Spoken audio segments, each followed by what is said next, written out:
নমস্কাৰ, মই শ্ৰী ধীৰেন শৰ্মাই চেনেল ধৰ্মমালিকা অসমৰ পৰা আপোনালোকক স্বাগতম জনাইছোঁ। আজিৰ ভিডিঅ'ত মই ভাৰত নামটোৰ উৎপত্তিৰ বিষয়ে সংক্ষিপ্ত আলোচনা কৰিম। দেশৰ নামাকৰণ সম্পৰ্কত পণ্ডিতসকলে বহলভাৱে বিভিন্ন মতবাদ আগবঢ়াইছে। ভাৰতীয় ইতিহাস সংকলন সমিতিৰ দ্বাৰাও আলোচনা কৰা হৈছে।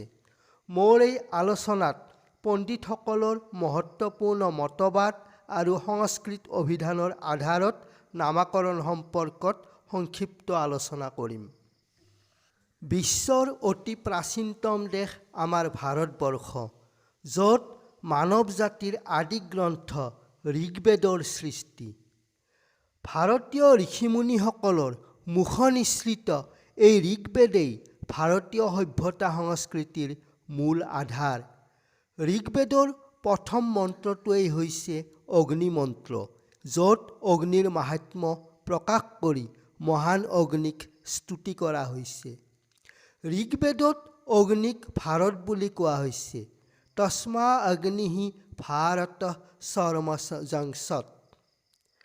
যজ্ঞাগ্নি, দেৱাগ্নি, ধৰ্ম, কৰ্ম, সংস্কৃতি, আচাৰ বিচাৰ সকলোতে অগ্ৰণী হোৱা হেতুকে এই ভৰতাগ্নিৰ সৰ্বপ্ৰথমে প্ৰাধান্যতাৰ কাৰণে আমাৰ দেশৰ নাম ভাৰত হ'ল বুলি কোৱা হয়।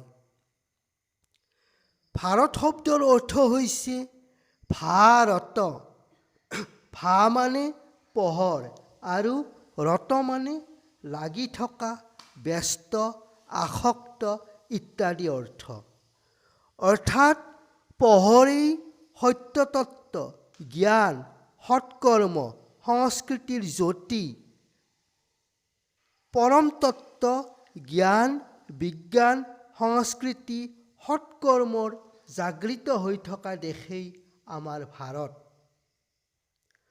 ভাৰতবৰ্ষৰ সীমা উত্তৰে হিমালয়ৰ পৰা দক্ষিণে সমুদ্ৰলৈকে বিস্তৃত।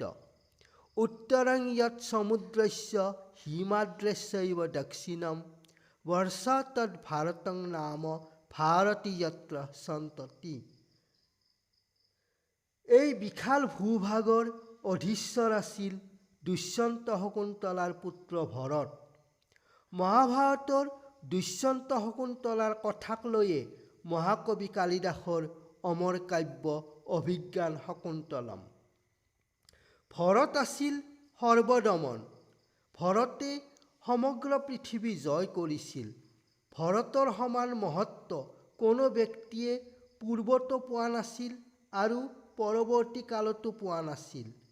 মহদৈভ্য ভৰতস্য ন পূৰ্বে ন অপৰে জনঃ। সাৰ্বভৌম প্ৰতাপী চক্ৰৱৰ্তী ৰজা ভৰতৰ নামেৰে আমাৰ দেশৰ নাম ভাৰত হ'ল। ভাৰতৰ সৈতে বৰ্ষ শব্দৰ সংযোজন কৰা হৈছে। বৰ্ষ শব্দৰ অৰ্থ ব্যাপক। পৰ্বতৰ মৰ্যাদাৰে আৱৰি থকা ভূভাগকে বৰ্ষ বুলি কোৱা হয়। প্ৰাচীন জম্বুদ্বীপ পৃথিৱীৰ 9টা অংশ বা বৰ্ষ। জম্বুদ্বীপৰ অন্তৰ্গত ভাৰত এক বৰ্ষ বা খণ্ড। আমাৰ দেশ ভাৰতবৰ্ষ নামটোৰ মহিমা অপাৰ। ধন্যবাদ।